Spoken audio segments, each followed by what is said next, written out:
I am Linda Deir, and today is a very special day. For many of you, this pandemic is your first experience with isolation. Some of you are doing well with it, while others are finding it odd and difficult. I am an expert on isolation.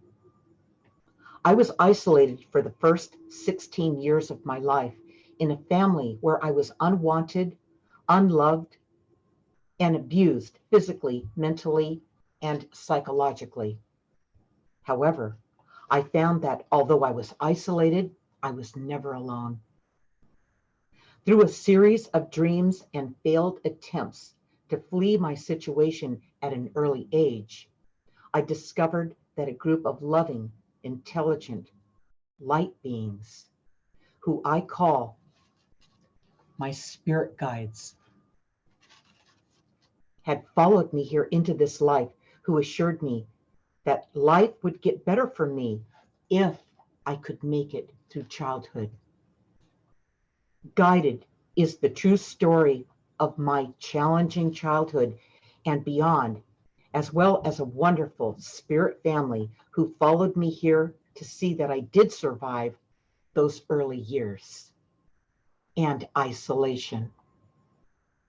It was through their guidance and love that when I was faced with challenge after challenge, setback after setback, and tragedy after tragedy, I achieved victory after victory and learned far more than I ever imagined.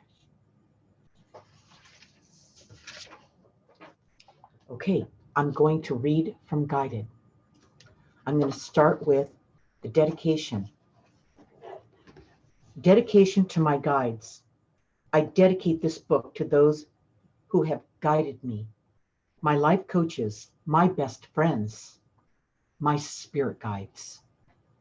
Thank you for your infinite wisdom, teachings, patience, your impeccable timing and clarity, and your unyielding love and support.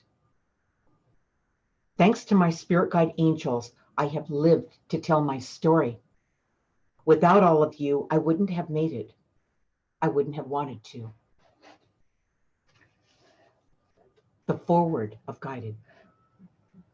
Guided is my true story that follows my life from survival as an abused child through my escape as a teenager and into my phenomenal successes as a businesswoman in a man's world by age 19 and beyond.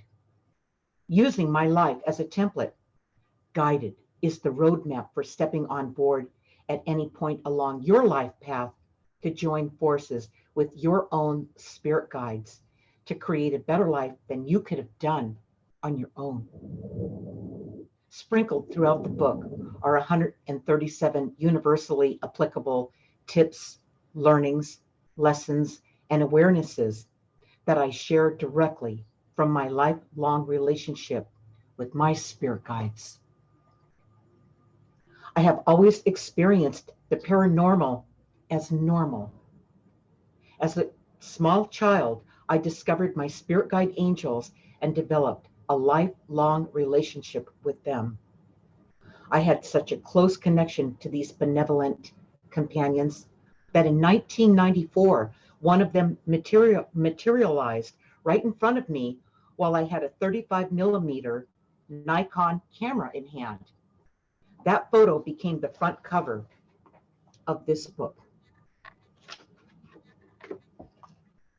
From early childhood, I was unloved, threatened, and alone.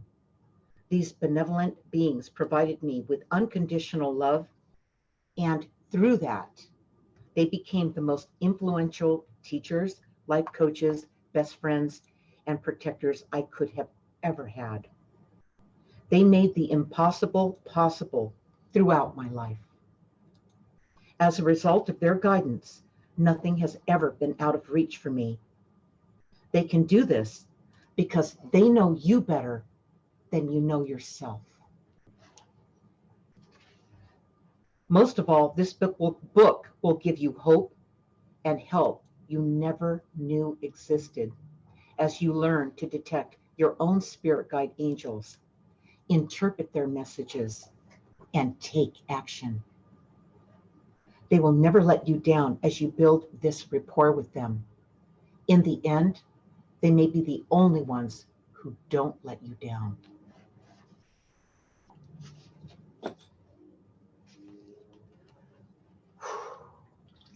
Chapter 1, First Contact, the Merry-Go-Round Dream. While I became aware of my guides at a very young age, I did not always know who they were. I was introduced to them in a remarkable life destiny dream that set the stage for my entire life. It showed me who I am, why I'm here, and that I am guided. That repetitive dream played out night after night and year after year, and is the first memory I have. The dream started around the age of 2 and continued until my mid-30s. In all those years, it never changed. It showed me my purpose, people's intentions, and their reactions to a world to come. That was also my first contact when I met my old friends, my spirit guides. I call it the merry-go-round dream. In the dream, I'm about 7 years old. I am on a merry-go-round that is mounted at the top of the inside of a gold domed ceiling, painted in Renaissance designs like a cathedral. It was a centuries old, rich architectural masterpiece. I'm about 75 to 100 feet off the floor riding this merry-go-round, holding on single-handedly while leaning back in total joy as the merry-go-round speeds up, going faster and faster until I feel like I'm flying. Life just doesn't get better than this.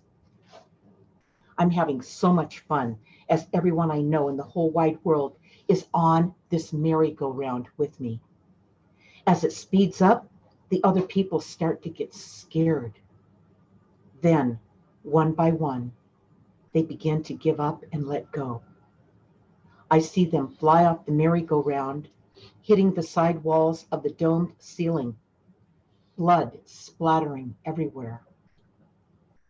It was gruesome as they screamed to their deaths in utter terror. I'm in total shock as I watch each one of these people become fearful, let go, and die. I don't understand why they are afraid and why they can't see how great this ride is. To me, it's the most exciting feeling and a freedom that surpasses anything. This feeling gets interrupted when I see everyone fearful, letting go, and dying. I'm always the only one left on this merry-go-round. Over time, I came to understand how that dream was showing me the theme for my life. It showed me that my experiences in this life would be very different from those of other people, sometimes the exact opposite. It was that single repetitive dream that made me realize that more was going on than anyone was telling me or that they understood themselves. As the dream persisted, I became more and more determined to understand it. Even at a young age, I knew it was showing me what I was to experience in this lifetime. I saw that people would be reacting negatively to what was really a good thing. I understood I would need to help the ones who could be reached. The most horrifying part of that dream was that those people that died with so much fear, I was not able to convince the ones on the ride with me that this was a good thing. They couldn't see that this could be the best times of their life as we all ride through it together. I was haunted with the challenge of finding a way to reach them. I became aware that that was my job. The message of that dream was my spirit guide angels showing me how people's fear turned into pain, and that to get out of pain, they must first get out of fear. It was the fear that set it all into motion. The fear stopped the people in the dream from experiencing new things and believing in themselves. My angels showed me in the dream what would become the biggest tragedy of our times. That tragedy is that most people will die having lived fear-based lives.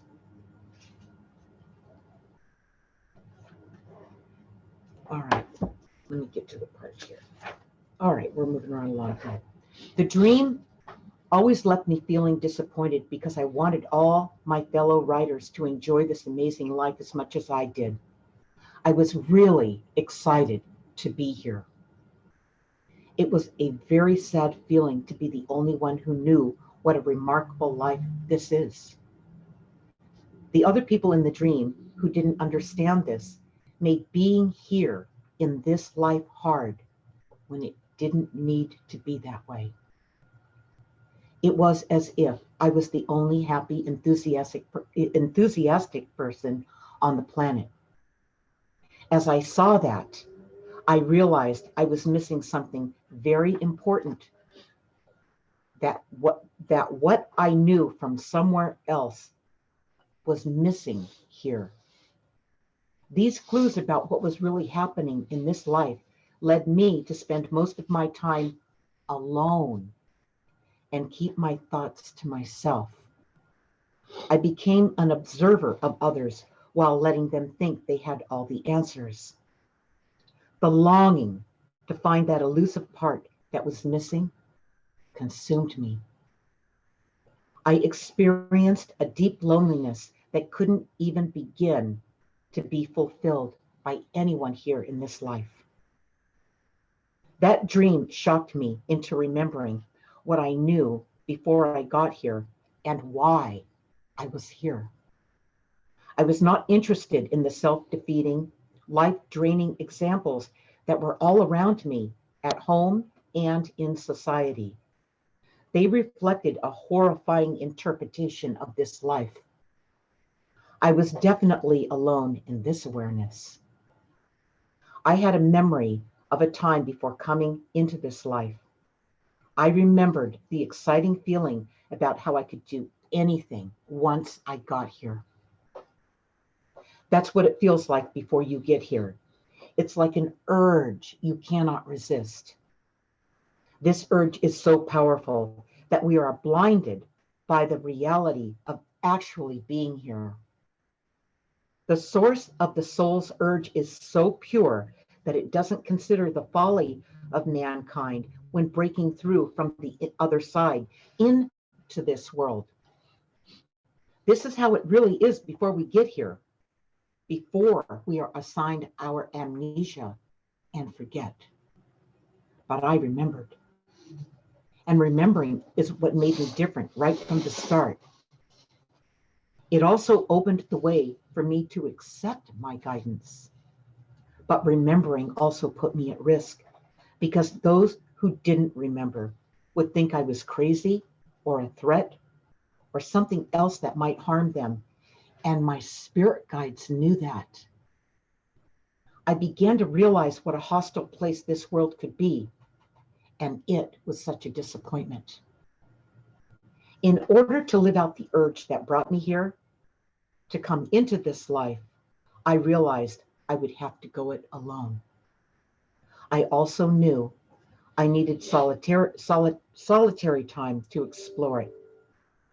Having sorted out the people around me and becoming aware of what not to say, I realized that acting like a clueless kid and doing what they wanted me to do was all I needed to do to fly under the radar.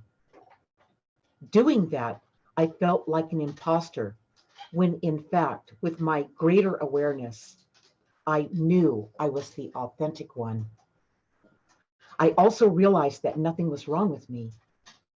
It was those who branded me as wrong who didn't get it.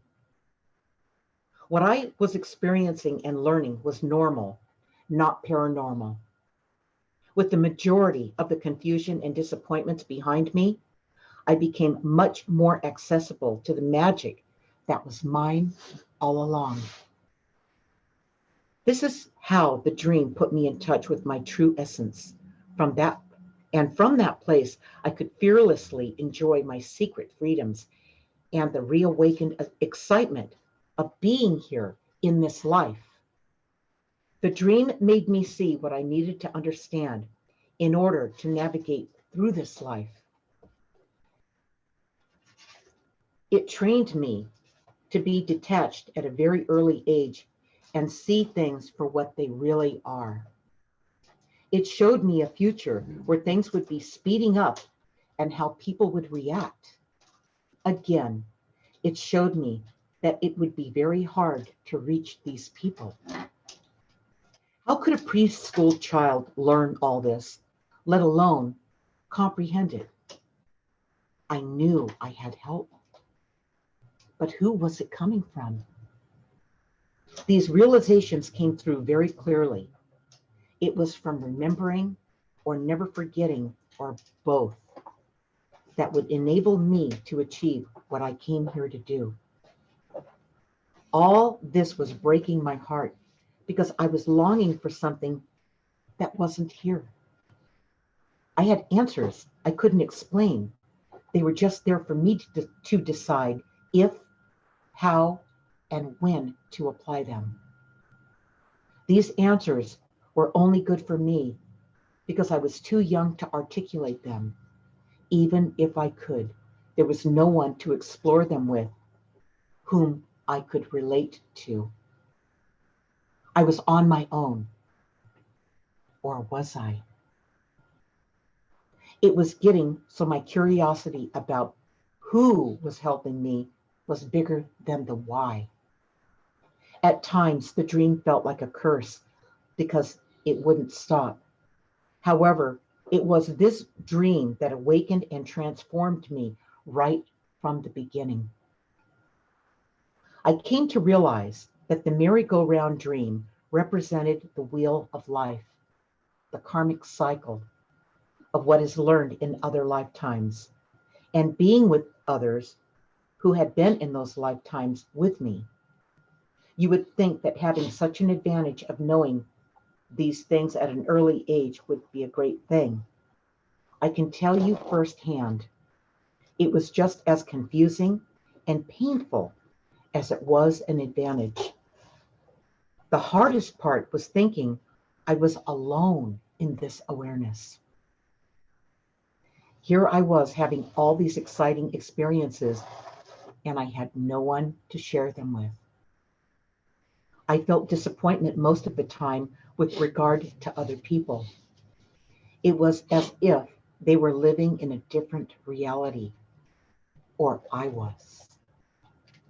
Little did I know that this relentless longing was the magnet, the beacon that attracted my real friends, those who stayed behind, my life coaches, my guides. Many of the disciplines that made up my training as a young child are typically learned in the adult years, if they are learned at all. Of course, I didn't know that at the time. What I learned also made me an outcast throughout my childhood. That was not such a bad thing because it allowed me to think for myself and have quiet time to detect the clear messages that came from my most trusted advisors, my guides. And when they showed up, they brought with them that familiar love I was longing for. Since the merry-go-round dream kept occurring and I couldn't stop it, I resigned myself to the fact that my only choice was to experiment with it, so I let it teach me. I learned to become lucid while in the dream on the chance that I might change something. When that failed, I tried avoiding the dream. I set my alarm to go off every hour to wake up before the dream started. Nothing worked. In the midst of all this, the dream and the alone time, I began to see I wasn't alone. I was being guided by someone. I was being trained to see, but not in the typical sense.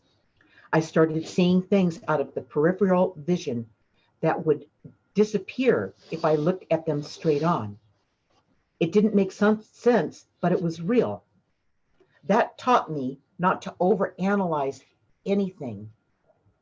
I learned to focus, but not to expect to see any particular thing. That opened me up to seeing the unexpected. As a result, I was able to see and focus in two different ways. I was seeing two different worlds at the same time. I practiced with this in the simplest ways. Nothing seemed out of reach as I played with it. From practicing this, I also learned to discern what people were really saying without their actually saying it. I could read their true intentions. The only requirement was a safe, alone place to experiment. Getting interrupted would stop it cold every time, especially in the beginning. Tip. This is how it feels in the beginning when you know that something more is going on, but you can't put your finger on it yet. Just leave your mind open to what you don't know. Don't overthink any of it. Learning to focus and see from both a linear as well as a nonlinear perspective encouraged me to try other things over the years. I would hold my breath to manifest things. This allowed me to see through my mind's eye. When holding my breath and then exhaling, two things would happen. One, this practice would release the stress. And two, it would allow me to cause things to happen that were normally impossible from a linear approach. For example, from this focus, I could make people say certain things, forget what they were about to say, not see what was right before them, not remember what just happened, and the list goes on and on. They, my spirit guides, were training me to manifest through the breath.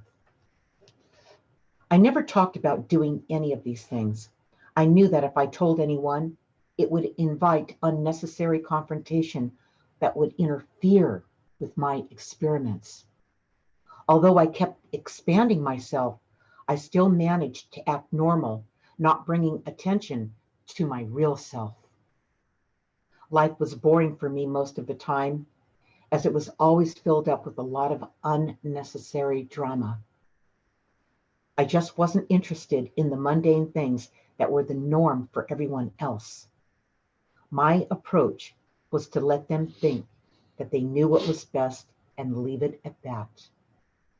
That kept them from feeling inclined to force their beliefs onto me, which would have been a complete waste of my time and distract me from the more interesting things I was experimenting with. I was learning to live in two worlds. From that merry-go-round dream, I learned how to manage my life and really get to know myself. Once I surrendered to that, other amazing skills showed up.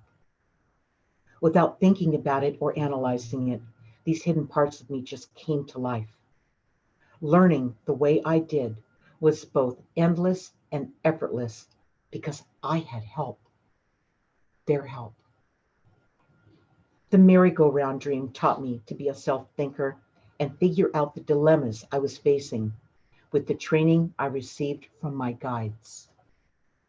They taught me not to fight a challenge, not to run from it. It helped me see that if you are faced with the unavoidable, the only way to benefit is to embrace it. Let it teach you because it's there. for an important reason. My guides also taught me that what we have to learn may not be easy. That is especially true with the truth. This all started through the intelligent language of a dream, the self-discovery it provided, and the introduction to my old friends. Little did I know how important all of this early training would be in my future.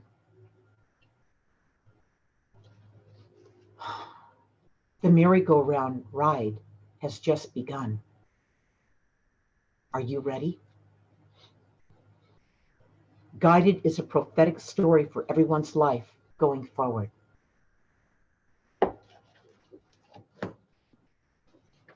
I'm going to read a few reviews that people have left over the years for Guided. And I'm going to start with Eileen. These reviews were left on Amazon. I recently purchased Guided as an audiobook. I completed the audiobook last night, and I'm somewhat speechless. I was guided to purchase the audiobook early last week. I was not familiar with Linda, her story, her work, or her website. I felt led to purchase the book, and so I did. It has been the most incredible healing adventure. I have tears in my eyes as I write this because this book has answered so many questions and clarified so many of my life events since childhood. Although the specific details of our stories are different, the lessons the author learned in childhood, adolescence, and adulthood have brought so much clarity and healing to my heart and life. From the moment I played the audiobook until the last page, I learned so many things about my guides through Linda's depiction of hers. I realize now that they have literally been with me my entire life, speaking to me, guiding me, protecting me, and comforting my broken heart through heartache, rejection, abandonment, betrayal, divorce, grief, and loss. I learned more over the last week listening to Linda's experiences than I have in my entire 45 years on this planet. This is saying a lot because I have had many wonderful mentors and an extensive education. But Linda's stories have brought significant clarification to questions I have had for years. I'm going to read one more from Tracy. I knew the moment I read the intro, I would be moved. My husband and I both listened to the story. When we met over dinner at the end of the day, there wasn't the usual, how was your day? We had, where are you in the book?